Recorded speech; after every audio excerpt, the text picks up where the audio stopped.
But it's very, very nice to meet you. Like I said, you're a childhood hero of mine, so Oh. I really appreciate you taking the time. Thank you. I'm actually, Very kind. my first comic book is coming out next month, and it's a horror book. Yes? And I would attribute you to a lot of that. Yeah, Oh, nice. Yeah. Speaking of that, I'm happy to be an influence. I got a letter last week from a guy, and he said, R.L. Stine, thank you for introducing me to reading. Thank you for introducing me to horror. You're the biggest influence on my life. Without you, I wouldn't be a professional juggler. Isn't that good? That's great. Yeah. Love to be a big influence on a professional juggler. Yeah, he had to learn how to read I to don't know. juggle. I don't know. I have no idea. There were instructions that he had to read. I'm sure he was scared of the task of juggling. You could look at it Yeah, some those duck variety pins, of ways. they're heavy. Yeah, right. Almost as heavy as this microphone. No, so first question for you I wanted to ask is, what's the one question that you always get about Goosebumps that you secretly hope no one ever asks again?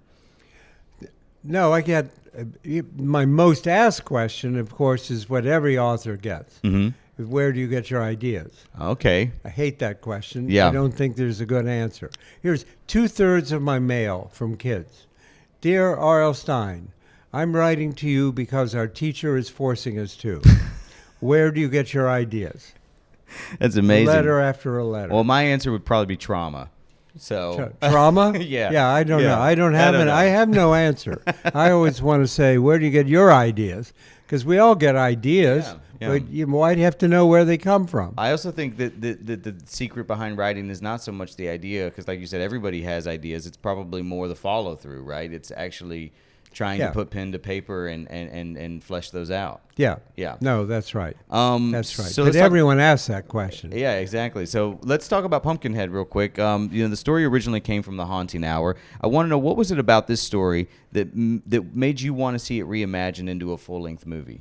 Well, I thought it was one of my better Halloween stories. Mm-hmm. And I was always just very pleased with the way it worked out. So I'm happy. You're always happy when you get a movie. Yeah, I can imagine. I'm not going to argue with anyone. Exciting. They want to make a movie of it? Great. Yeah. I'm not going to complain. Yeah, you're like, okay, that's someone else's problem. Yeah, go Have ahead. at it. Yeah. Go ahead and make a movie. So Pumpkinhead plays with the idea of memory, someone disappearing and no one remembering that they existed. Well, this was not in my story. Okay. This is what they added.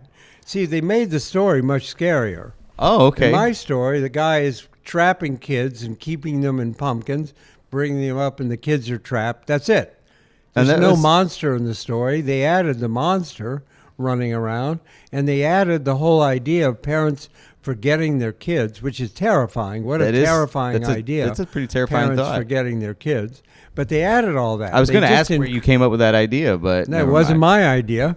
No, they just raised the level of horror, which is, what you do in a movie. Well, I'm really glad I didn't confuse it with the movie Pumpkinhead from the 80s. So which I've never seen. You never saw that one? No, I've never seen. That's a classic. You should. Yeah, I should. You should check it. I mean, maybe if it was made in the 90s, it would have been better, but yeah.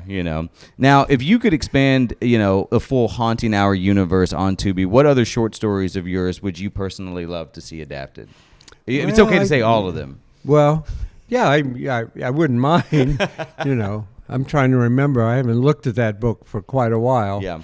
But there are a bunch of Goosebumps books I'd love to see come to the screen, and that would be nice. Yeah, me too. I want to say Goosebumps, terrified and inspired, generations, as we've been talking about. When you meet adult fans who grew up on it, what's the most surprising thing that they tell you about how the book shaped them besides their juggling career? Juggling is the biggest surprise, I have to tell you. No, I don't get surprises. It's very gratifying to me. It's almost too nice. Because if I'm at a Comic-Con like this and people come up to the table and say, you were my childhood, or thank you for getting me through a really hard childhood, or I wouldn't be a librarian today if it wasn't for you. That's just so gratifying. Right. You know, you sit in a room, you write these little stories, you don't really think about that effect that you're having on people. It's really a wonderful thing. Well, when was the first time in your career where you started to realize that you were having that sort of effect on people? Here's when I knew my life was getting strange. This is actually a true story. Yeah. I was in my hometown, Columbus, Ohio. I know Columbus. I go there Yeah, I grew up. That's where I grew up. I mean, I lived in New York for 50 years, but I got out of there. But I was on my way to a book signing. I was at a Barnes & Noble bookstore, and I was caught in a traffic jam. And I hate being late. I just hate being late. And I was nervous. I didn't want to keep people waiting. Sure. And I'm in this traffic jam, and I look around, and the cars are all filled with kids. They were coming to see. It was my traffic jam.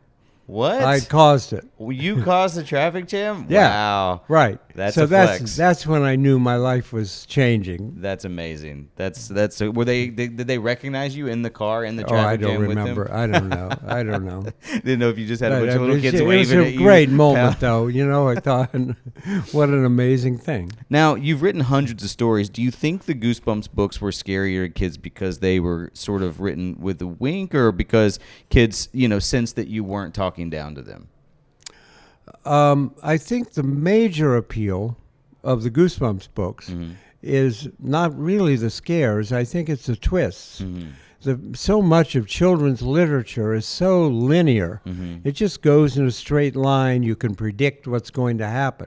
What I try to do in a Goosebumps book is have some point, or maybe two, in every book where it turns it all around. And the kids say, oh, I didn't realize that's what's going on. Oh, my goodness, I didn't know. I really worked very hard on the twist. And I think that's part of the real appeal. In the Goosebumps movie, where Jack Black played me, there's a wonderful line in that movie that I wish I had written. I didn't write it. But Jack, at the end of the movie, is teaching a class. And he tells the class every story has a beginning, a middle, and a twist.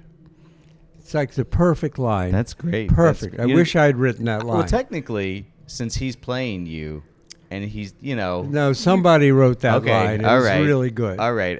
I can appreciate that. No, obviously you're here at New York Comic Con, and there's going to be so many people here who are excited to see you and meet you. I wanted to ask, throughout the course of your career, who's somebody that you've run into that you've found yourself starstruck by? Oh, a number of people. Yeah. But Ray Bradbury, mostly. Okay. Ray Bradbury turned me into a reader when I was 9 or 10. I'd read only comics before that. And then I discovered his short stories, and he really changed my life. And a while ago, it had to be a while ago, I was at the LA Times Book Festival, and there was Ray Bradbury. He was in a publisher's booth eating a hot dog. And this guy was so important to me. And my wife said, go introduce yourself. I said, oh, no, I can't. I couldn't do it. Yeah. She said, he's so important to you. Go say hello to him. I said, oh, no, I can't. I went over. While he's eating a hot dog. Well, the hot dog, too. But also I just, And I went up to him, and I was like a kid. I really was like, a kid. And I said, Mr. Bradbury, you're my hero. And he turned around, and he shook hands with me. And he said, well, you're a hero to a lot of other people. Oh, that's just incredible. The most amazing moment. That's so Can fun. you imagine? No, I mean I can't. That's incredible. It was just too nice. That's what a great moment for you. Yeah. Similar to comic books, I want to say so much of the success of Goosebumps and Fear Street are also due to the iconic covers. I mean, there's so many covers from Goosebumps and Fear Street that I just they're just implanted in my mind. Tim Jacobus is amazing. So good. He did 100 cover paintings. That's wild. Tim. Well, I wanted to ask. I just saw Tim. We were at a Comic-Con in San Antonio like a week ago. Do you have any of those original paintings?